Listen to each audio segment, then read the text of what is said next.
জানোয়ারের বাচ্চা, তুই আমার গায়ে হাত দিলি কেন? তোকে না আমি বলেছি তুই আমার গায়ে হাত দিবি না? তোর এত কথা কইতেছি তারপর তো লাজ লজ্জা নাই না? তো কত বড় সাহস, তুই আমার গায়ে হাত দিছস? তুই এখানে কিভাবে চাকরি করস সেটা আমি দেখে নিব। স্যার কত বড় বেয়াদব, সবার সামনে স্যার আমাকে অপমান করছে। স্যার ওরে আর ওর জামাই রে আজকে ধীরে ধীরে এখান থেকে বের করতে হবে স্যার।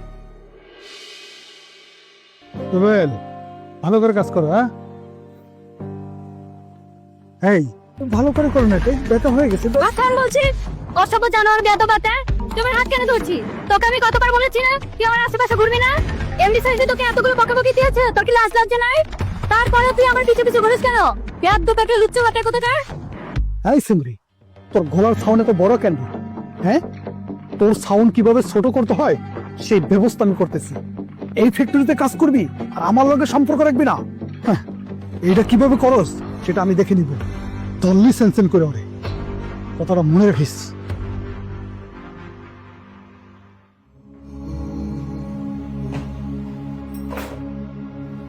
কি হয়েছে তোমার? এরকম মোবাইল ফেলাইতে আছো, ব্যাগ ফেলাইতে আছো, কি হয়েছে?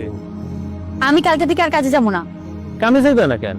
আর ওই যে আমাদের লাইনে সুপারভাইজার শোকত আছে না, হ্যাঁ, ও আমাকে খুব বিরক্ত করতেছে আর আজেবাজে প্রস্তাব দেয়, আমার গায়ে হাত দিতে চাইও। এই সমস্ত লোকের সাথে আমি কাজ করতে পারবো না, আর তুমি আর আমাকে কাজে যেতে বলবা না। আরে শোনাবো, এমনটা কইরো না।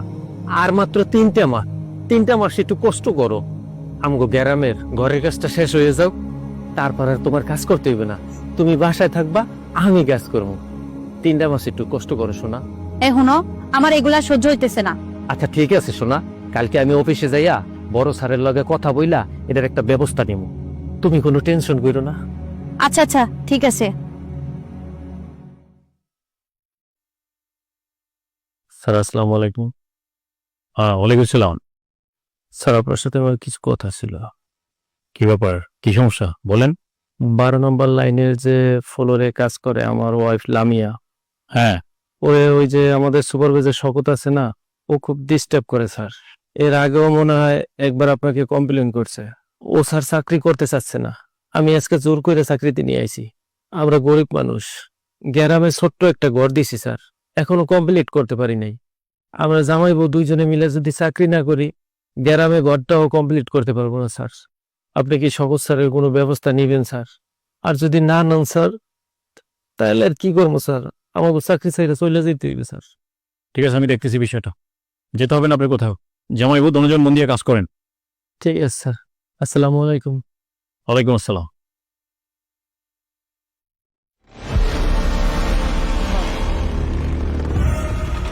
এই জানোয়ারের বাচ্চা,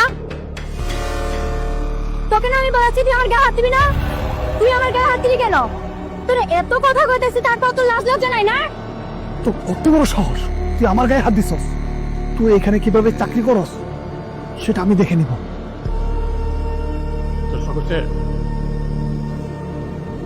স্যার কত বড় বেয়াদব, সবার সামনে স্যার আমাকে অপমান করছে। স্যার ওরে আর ওর জামাই রে আজকে ধীরে ধীরে এখান থেকে বের করতে হবে স্যার। শকর সাহেব, এই ফ্যাক্টরি থেকে থাকবে আর কে থাকবে না সেটা আমি ডিসাইড করব। স্যার, শপথ স্যার ঠিকই বলছে স্যার। এই মেয়ে অনেকদিন থেকে স্যারের সাথে বেয়াদবি করতেছে, আমার সামনে স্যারের গায়ে হাত দিছে। স্যার এরা বাইর করে দেন। চামচামি করছ? হ্যাঁ, কয় টাকা ঘুষ খাইছস? বের হ।